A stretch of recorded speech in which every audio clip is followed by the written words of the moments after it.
महाराज जी मैं चाहकर भी गलत आचरण नहीं रोक पा रहा हूँ। गलत आचरण हो जाने पर मन बार बार जलता है। महाराज जी मुझे बल दो, मैं गलत आचरण ना करूँ। नाम महाराज जप, जी नाम जप। श्री राम नाम जी का जप निरंतर हाँ, करना है, कब क्या? नहीं, ऐसा गलत कह रहे हो। निरंतर नाम जप करोगे और रोक नहीं सकते, ऐसा कैसे कहे? जवान शरीर है, 16 वर्ष की वैश्या है और भ्रष्ट करने के लिए आई है एकांत में ठाकुर हरिदास जी के पास।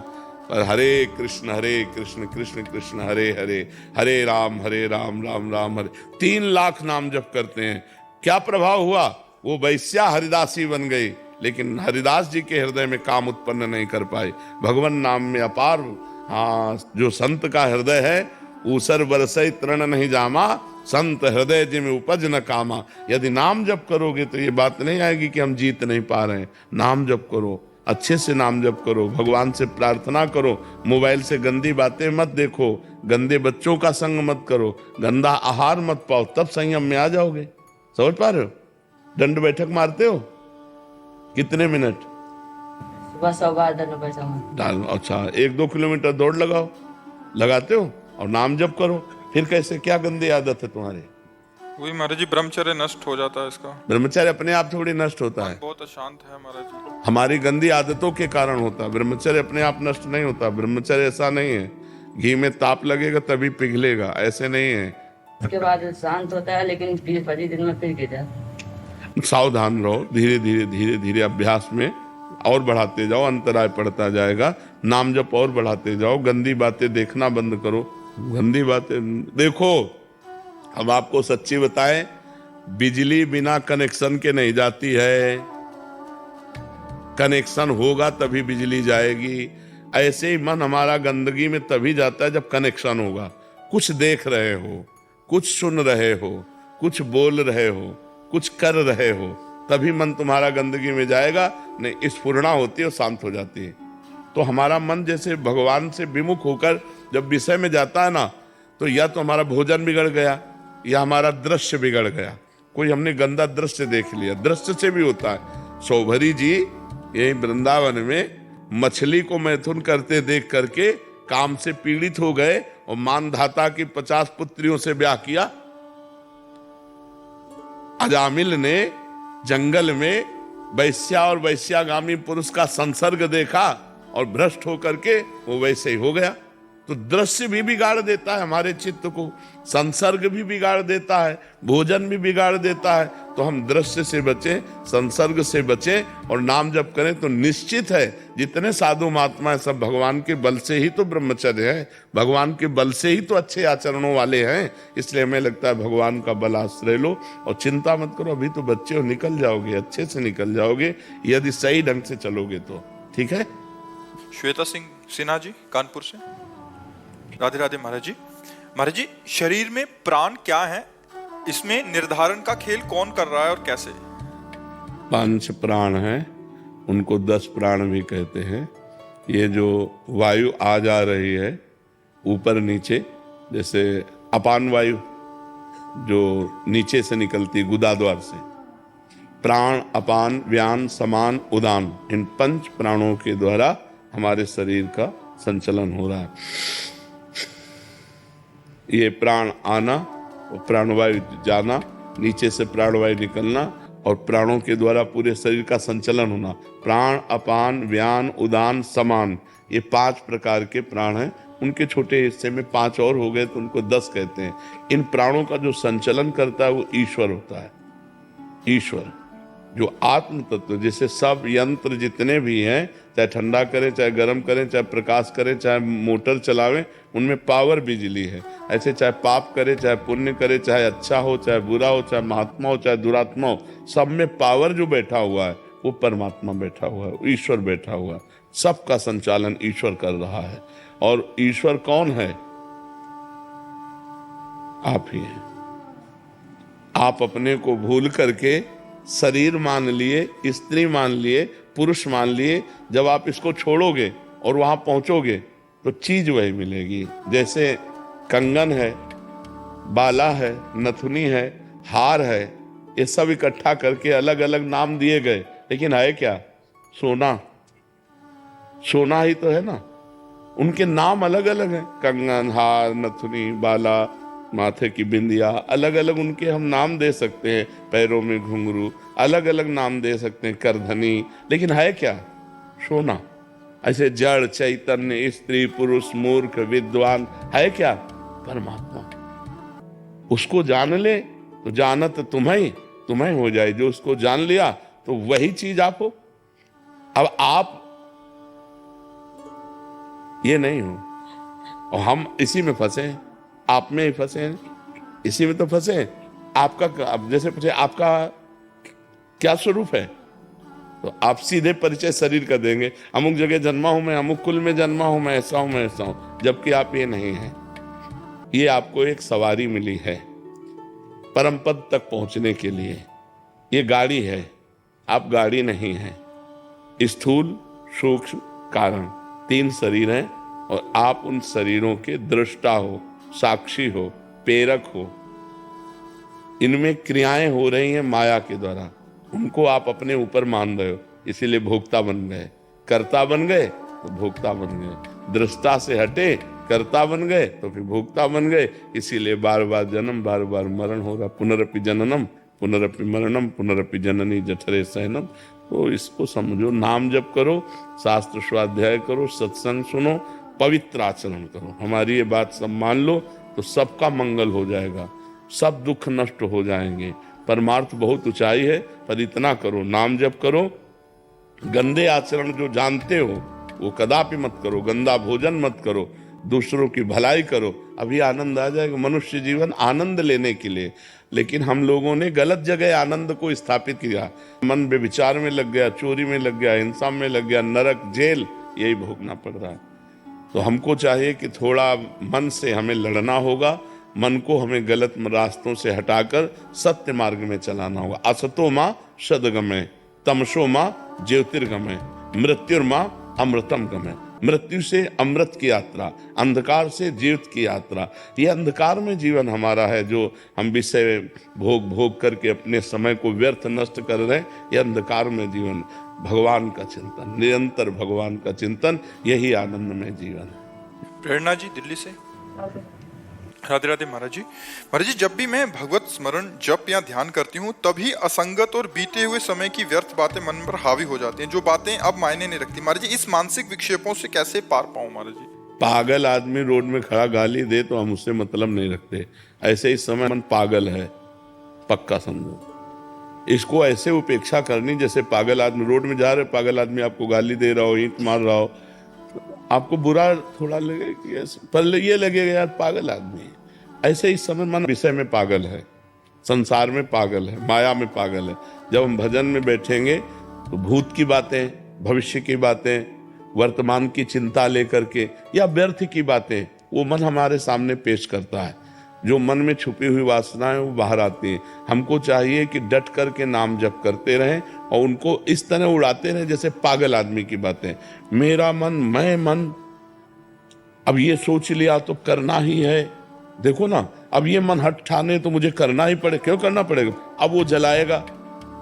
जब आप ना कहेंगे तब वो आपको ताप देगा, आपके हृदय में एक अशांति पैदा करेगा। यम ही न व्यथयन्ते पुरुषम पुरुषर्षभ सम दुखा सुखाधीरम स्वमृताय कल्पते। जो उसके द्वारा दी हुई व्यथा को, जलन को सह गया, वही निकल गया, वही मन को वश में कर पाया। और जो उस व्यथा से परेशान होकर जैसा मन का वैसा कर लिया, वो भ्रष्ट हो गया, वो नष्ट हो गया। तो हमको सहना है, इस पागल आदमी की बातें नहीं माननी है। हमको भजन में अपने चित्त को बार बार लगाना है। जहां से मन बार बार हमारा विषयों में जाता है, वहीं अपने ध्येय में लगाना ही साधना है।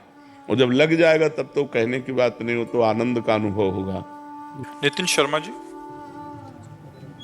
राधे राधे महाराज जी, दंडवत प्रणाम। महाराज जी, भक्ति की ओर बढ़ते रहने के लिए, उत्साह बनाए रखने के लिए आस्था कैसे विकसित करें जब परिस्थिति प्रतिकूल हो और निराशा से विचलित ना हो? महाराज जी ऐसे देखो, प्रतिकूलता और अनुकूलता ये मन का विषय है। मन जब परमात्मा में लग जाता है तो प्रतिकूलता अनुकूलता की परवाह ही नहीं होती। जब तक प्रभु में मन नहीं लगता है तो मन ही तो प्रतिकूल और अनुकूल दुख सुख का भोगता है। और सावई मना कृष्ण पदारविंदे हो। यदि इस मन को हम भगवान के चरणों में लगवा दें साधन के द्वारा, तो फिर प्रतिकूलता अनुकूलता दुख सुख इनकी कोई परवाह नहीं रहती। हमारा मुख्य लक्ष्य होना चाहिए हर परिस्थिति स्थिति घटना में हमारा मन प्रभु का चिंतन करे, और ये होता है अभ्यास योगी युक्तेन चेतसा नान्यगामिना। अभ्यास किया जाए कि हमारा चित्त हमारा मन किसी भी परिस्थिति में भगवान का चिंतन न छोड़े। अब वो नाम है, माला है आपके यहाँ गले में, तो आप निरंतर नाम जप करो। इससे हर समय अभ्यास बनाओ नाम जप का। धीरे धीरे मन जैसे नाम जप कर रहे हैं तो उसमें स्फुरणाएं हो रही, भूत की, भविष्य की, गंदी बातों की, अच्छी बातों की, उन सब पर ध्यान न दीजिए, बस नाम चलाते रहिए। नाम के बल से जब मन पवित्र होगा प्रभु में लगो। जहां प्रभु में लगा सो प्रभु सम है, तो समता आ जाएगी। दुख सुख में, मान अपमान में, लाभ हानि में, जय पराजय में, प्रतिकूलता अनुकूलता में समता आ जाएगी। जहां समता आई परमानंद अनुभव आने लगे। खूब नाम जप करो डट करके। नाम जप से ही भक्ति का रंग चढ़ेगा। नाम जप में अगर ढिलाई रहे और निरंतर, कभी माला से, कभी काउंटर से, कभी मन से भी, कोई माला वाला नहीं लिया, ऐसे चल रहा है। और ऐसे अभ्यास क्रिया करते हुए हो सकता है, फावड़ा चलाते हुए, व्यापार करते हुए, नौकरी करते हुए, चलते फिरते हुए, हर समय नाम जप किया जा सकता है। तो नाम जप का अभ्यास करने से मन पवित्र होता, पवित्र मन भगवान में लगता, भगवान में लगा हुआ मन हर दुख सुख की परिस्थिति को समान भाव से सह सकता है। समझ पा रहे आप? पंडित विष्णुदत्त जी, गढ़मुक्तेश्वर जी महाराज जी, राधे राधे। महाराज जी, मैं ये जानना चाहता हूँ कि ऐसी मान्यता है कि गंगा स्नान करने से इस जन्म और पूर्व जन्मों के पाप नष्ट हो जाते हैं। महाराज जी, इस जिज्ञासा का निदान। हाँ, इसमें कोई संशय नहीं। स्नान तो बहुत दूर की बात है। अगर 400 कोस दूर से गंगा गंगा गंगा ऐसा बोल दे तो निष्पाप होने लगता है। गंगा गंगा यो ब्रूयात योजना नाम सतैरपि। 100 योजन का मतलब होता 400 कोस। 400 कोस दूर से अगर गंगा गंगा गंगा उच्चारण करे तो उसके पाप नष्ट होने लगते हैं। तो गंगा पापम शशि तापम दैन्यम कल्पतरुस्तथा। कल्पतरु गरीबी का नाश करता है, चंद्रमा ग्रीष्मता का नाश करके शीतलता देता है, गंगा पाप का नाश करके पुण्यमय बना देती है। ये तो पक्का बात है कि गंगा स्नान से पाप नष्ट होते हैं, पर पाप की प्रवृत्ति नहीं, इसीलिए लाभ नहीं मिल पाता। समझ पा रहे हो? गंगा स्नान से पाप नष्ट होते हैं पर पाप की प्रवृत्ति नहीं। भगवान के भजन से पाप की प्रवृत्ति का नाश हो जाता है। तो इसलिए गंगा को भी पवित्र करने के सामर्थ्य भगवान के भजन कर। तीर्थी कुर्वन्ति तीर्थानि, जो निरंतर भगवान के नाम जप में डूबे हुए, भगवान के ध्यान में डूबे हुए, वो गंगा में चरण रखते हैं तो गंगा निष्पाप हो जाती है। गंगा पाप हरण करने में परम समर्थ है, इसमें कोई संशय नहीं, पर पाप की प्रवृत्ति नहीं। पाप की प्रवृत्ति का नाश होगा अध्यात्म भजन के द्वारा। जब तक चित्त भगवान में नहीं जोड़ोगे तो गंगा नहा के आए और फिर पाप कर लिए तो लाभ क्या मिला? हाथी का स्नान। हाथी जैसे स्नान करके आया और सूंड में रज लिया, ऊपर डाल लिया, तो स्नान का मतलब क्या रहा? गंगा नहा के आए फिर पाप कर लिए, फिर गंगा नहाए फिर पाप कर लिए। तो वो बस वैसे ही है, स्नान किया और लौट गए धूल में, तो वो बस। तो पाप की प्रवृत्ति का नाश होना चाहिए, और वो नाश होता है भगवान के नाम जप करने से, भगवान की लीला कथा सुनने से, भगवान के भक्तों का संग करने से, भगवान की प्राप्ति की लालसा करने से। और जहां पाप की प्रवृत्ति नष्ट हुई तो आप जहां भी हो गंगा के समान पवित्र हो, गंगा के समान पवित्र करने वाले हो। सात तरति सा लोकान तारयति मम भक्ति युक्तो भुवनम पुनातु। लोकों को पावन करने के सामर्थ्य रखता है वो महात्मा जो निरंतर अपने चित्त को भगवान में लगाए हुए हैं। पल्लवी जी, राधे राधे। महाराज जी, महाराज जी, क्या भगवान के प्रति श्रद्धा सिर्फ पूजा ध्यान या व्रत के जरिए ही दिखाई जा सकती है, या मन में भी ध्यान और भक्ति से भी उतना ही प्रभाव पड़ता है? पूजा और बाहरी जो क्रियाएं हैं ये भगवान की भक्ति के सदाचार हैं, लेकिन वास्तविक भक्ति है आंतरिक, जो अंदर से भगवान का चिंतन है, अंदर से भगवान के प्रति अपनापन है। मैं भगवान का, भगवान मेरे, यही वास्तविक भक्ति है। बाहरी तो दिखावा भी हो सकता है, बाहरी तो नाटक भी हो सकता है, भक्ति का वही स्वरूप परम पूजनीय वंदनीय है जिसमें यह है कि मैं भगवान का, भगवान मेरे, और रात दिन जितनी चेष्टाएं हो रही वो सब भगवान को अर्पित करे। तदर्पिता अखिलाचारिता, जितने आचरण हैं वो भगवान को अर्पित करे। तद स्मरणेन परम व्याकुलतेति, भगवान का स्मरण छूटने पर व्याकुलता ही नहीं परम व्याकुलता पैदा हो जाए, इसे भक्ति कहते हैं। भक्ति का स्वरूप है तदर्पिता अखिलाचारिता तद स्मरणेन परम व्याकुलतेति, समस्त आचरण भगवान को अर्पित करना और वो भी भगवान के अनुकूल आचरण करना और निरंतर भगवान का स्मरण करना अंदर ही अंदर, ये सच्ची भक्ति का स्वरूप है। नवल किशोर सिंगला जी। महाराज जी, श्री हरिवंश। महाराज जी, मैं डॉक्टर हूँ, कभी कभी पेशेंट हमको गलत बोलता है रूडली, तो मन में उसको उतना अच्छे से देखने का भाव नहीं आता, कैसे? नहीं, अगर पागल खाने के डॉक्टर होते तो तुम्हें थप्पड़ भी खाने की हिम्मत रखनी पड़ती। चूक जाए तो थप्पड़ भी मार देगा क्योंकि पागल है। तो हर मरीज अपने रोग से ग्रसित है, वो दुखित है, वो दुख निवारण करवाना चाहता है। अगर वो जरा सा भी हमको कटु बोलता है तो हमको अपने बच्चे की तरह ट्रीटमेंट करना है। जैसे हमारा छोटा बच्चा नाराज होकर हमारी दाढ़ी नोच ले, हमारे थप्पड़ मार दे, हमारे गाली दे दे, उस समय ऐसा नहीं कि इसने गाली दिया या इसने आदर किया। आपका कर्तव्य है कि उस मरीज के दुख का निवारण करे। वो भले आपको गाली दे, भले आपकी निंदा करे, भले आपके ऊपर थूक दे, भले आपको मारने की चेष्टा करे, और उसका ट्रीटमेंट तो ऐसे ही कीजिए जैसे एक आपका कोई आदर करने वाला हो, उसका कहते, क्योंकि वो नहीं जानता बेचारा, वो तो दुख से ग्रसित है और दुख में पागल होकर वो आपको गाली भी दे सकता है। वो दुखी है, वो परेशान व्यक्ति है, परेशानी निवृत्ति के लिए आपकी शरण में आया है और आप डॉक्टर हैं, तो आपको चाहिए अपनी गुस्सा को अंदर दबाते हुए ठीक उपचार करना जिससे वो स्वस्थ हो जाए। इससे भगवान की कृपा पर होगी। वो व्यक्ति क्या कृपा करेगा? कृपा तो भगवान करेंगे, तभी तो उन्नति होगी। आप, भगवान देख रहा है कि आपको उसने गाली दिया लेकिन आपने उसके साथ व्यवहार अच्छा किया, तो आपकी इस अच्छाई पर भगवान रीझ कर आपकी उन्नति कर देंगे, लौकिक और पारलौकिक दोनों उन्नति कर देंगे। निशांत सिंगला जी। राधे राधे। राधे राधे महाराज जी। महाराज जी, भगवान की कृपा से नौकरी अच्छी है, काम में भी खूब मन लगता है, दया और सेवा भाव भी है, पर एक प्रश्न है, क्या युवावस्था में पति पत्नी को दान और सेवा में लगाना चाहिए? हम ये पूछ रहे हैं, क्या युवावस्था में मरता नहीं है क्या कोई? हम इतना पूछ रहे हैं कि जवानी में क्या मृत्यु नहीं होती क्या? तो तुम्हारा पद जाएगा, नौकरी जाएगी तुम्हारे साथ, रुपया, पत्नी, मकान, तो खाली हाथ तो रह गए। तो हमको जब से होश हो जाए तब से नाम जप करना चाहिए, और अगर हमारे पास 4 रोटियां हैं तो 1 रोटी भूखे को देना चाहिए। मनुष्य हैं हम कोई पशु पक्षी नहीं है।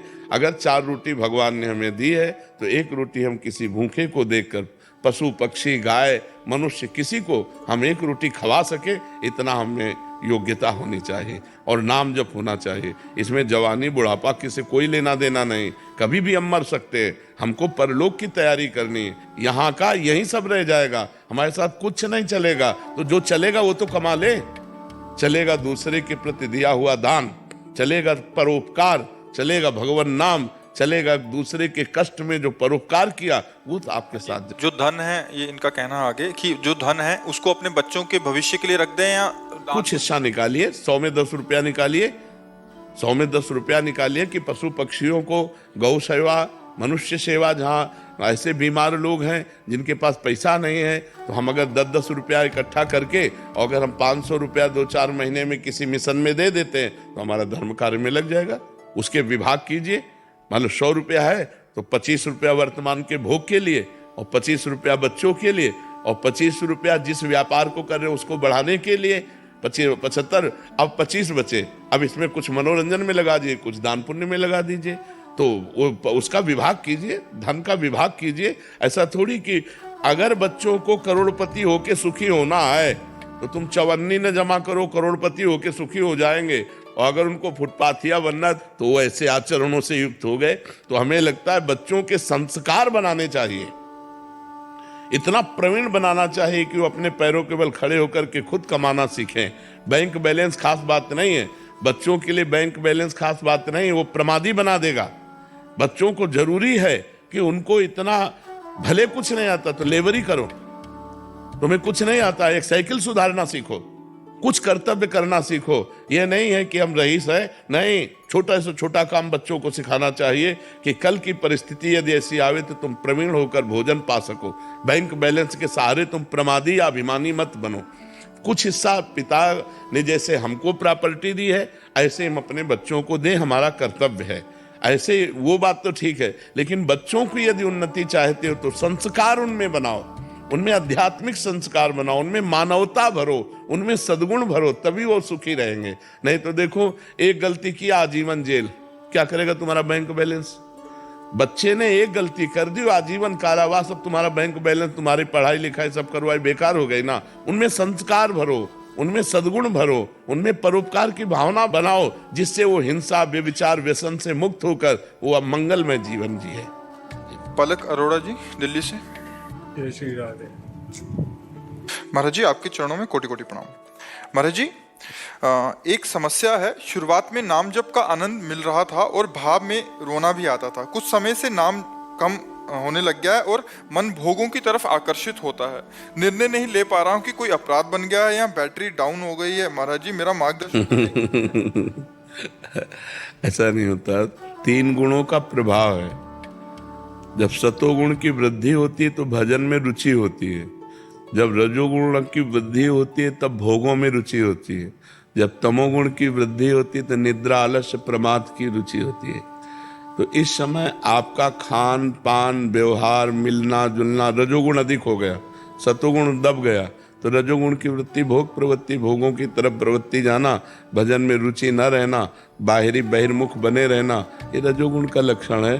तो सतोगुण में आओ, बाजार की चीजें खाना बंद करो, जो बाजार के भोजन बने हुए हैं उनको पाना बंद करो, रजोगुणी टीवी दृश्य देखना बंद करो, रजोगुणी लोगों से मिलना, तो नाम जप करते हुए उनमें भगवत भावना करते हुए, तो हम सतोगुण का पहले संग्रह करें, तो सतोगुण से फिर हम त्रिगुणातीत हो सकते हैं। पहले सतोगुण के द्वारा रजोगुण तमोगुण का त्याग करें, और जब निरंतर सतोगुण में स्थिति बनी रहेगी तो फिर हम सतोगुण के द्वारा त्रिगुणातीत हों। भगवदा आनंद, एक रस आनंद त्रिगुणातीत होता है। समाधि त्रिगुणातीत पुरुष की लगती है। पहले हम अपने मन को बार बार बार बार रजोगुण से जो विक्षिप्त हो रहा है उसको बचाए, रजोगुण से बचाए। सात्विक, अल्पाहार, अर्दच्छा लाभ संतुष्टो द्वंद्वातीतो विमत्सरा, जैसी भी स्थिति उसमें हम संतुष्ट हैं। मान अपमान में, लाभ हानि में, दुख सुख में समान भाव है। विमत्सरा, किसी से ईर्ष्या नहीं है, और निरंतर नाम जब चल रहा है, खान पान बड़ा पवित्र है, तब कहीं हमारा भजन परिपक्व होता है। अब जब मन आया भोग भोग लिए, जब मन आया जो खा लिया, जो मन आया देख लिया, जो मन आया सुन लिया, जो मन आया जैसे आचरण कर लिए, तो भी इससे भजन तो नहीं होने वाला, भजन तो परिपक्व नहीं होने वाला। भजन तो बहुत पवित्र वस्तु है, और उसमें जब लक्ष्य बनेगा भगवत प्राप्ति और अतिशय रगड़ करे जो कोई, तो अनल प्रगट चंदन ते होए। चंदन में आग पैदा हो जाए यदि अतिशय रगड़ कर दी जाए, तो अतिशय प्रयत्नशील हो करके, हठी बन करके, नाम जब मन में नहीं चल रहा तो उपांशु चला रहे हैं, उपांशु नहीं चल रहा तो वाचिक कर रहे हैं, राधा राधा राधा राधा राधा राधा राधा, अपने आप सतोगुण आ जाएगा। पर खान पान, अब जैसे पिज्जा, बर्गर, नूडल, ये वो बाजार की चीजें खाओ और सोचो भजन करें, तो नहीं होने वाला। ये अपवित्र बनाने वाले, अपवित्र पद्धति से बनी हुई वस्तुएं खाने वाले, ये कभी भजन नहीं कर सकते, ये केवल भजन का नाटक कर सकते हैं। भजन होता है पवित्र विचार के द्वारा, पवित्र धन से लिए हुए अन्न को भगवान को पवा करके फिर पाओ, तब भजन होगा। पवित्र आचरण, शरीर पवित्र हमारे, भोजन पवित्र हमारा, तब परम पवित्र भगवान का नाम हमारी जिह्वा पर नृत्य करेगा। कृष्ण कृष्ण कृष्ण, राधा राधा राधा, राम राम राम, हरि हरि, जो नाम प्रिय हो या जो गुरुदेव ने दिया हो। समझ पा रहे हो? चूक है उसको सुधारो। अपराध से भी भजन रुक जाता है। जैसे किसी वैष्णव के प्रति दोष दृष्टि कर ले तो अपराध बन जाएगा, फिर भजन रुक जाएगा। सतोगुण होते हुए भी भजन रुक जाएगा। अगर किसी वैष्णव के प्रति ऐसा हो तो तुरंत वहीं प्रणाम कर लो, हे मन तू क्या सोच रहा है, सब में भगवान है, फिर ये तो भगवान के भक्त हैं। मोरे मन प्रभुअस विश्वासा, राम ते अधिक राम कर दासा। हे भगवान आपकी जय हो, हे संत भगवान मेरे से जो मन से गलती पड़ी हो क्षमा करो, तुरंत खत्म। वैष्णव अपराध अगर वाणी से निंदा कर दो तब तो फिर उनसे जाके क्षमा मांगनी पड़ेगी। तो वैष्णव अपराध ना हुआ हो तो सतोगुण का संग्रह करो, भजन बढ़ना प्रारंभ हो जाएगा। और वाणी से तो नहीं होता भाई, पर अंदर ही अंदर ना भाई ऐसा कुछ हो जाता तो भाई मैं खुद को अंदर से वैसे मतलब टोकता रहता हूँ। हाँ ऐसा नहीं है। और क्योंकि देखो सब में भगवान है तो पक्की बात है। बाहरी आचरण किसी के रजोगुणी, किसी के सतोगुणी, किसी की तमोगुणी, इन क्रियाओं को हम नहीं देखते, कारण तत्व को देखते हैं। जो साधक होता है वो क्रियाओं को नहीं देखता, वो कारण को देखता है। और कारण भगवान है, सबके सबके परम कारण भगवान है। तो हम सबको भगवान को देखें, क्रियाओं को के देखें। क्रियाएं देखेंगे तो कहीं मलिन है, कहीं उत्तम है, कहीं अधम है। यही तो प्रकृति का खेल है। कहीं त्रिगुणात्मक माया के द्वारा क्रियाओं से हम व्यक्ति की पहचान नहीं कर सकते। हम उसके व्यक्तित्व के अंदर जो बैठा हुआ परमात्मा उसको देखना चाहते हैं। साधक उसको देखता है, नहीं तो ये क्रियाएं तो ऐसी होती रहेंगी। विद्या विनय संपन्ने ब्राह्मणे गविहस्तिनी स्वनीचय सुपाके चा पंडिता सम दर्शिना। जो सब में भगवान को देखता है वही ज्ञानी है। तो इसलिए सावधान होकर के चलो और भजन बढ़ाओ। मानसिक नहीं चला तो उपांश लाओ, उपांश नहीं तो वाचिक लाओ। मंत्र केवल वाचिक नहीं कहा जाता, नाम तो निरंतर जपा जा सकता है। तो खूब नाम जप करो जी।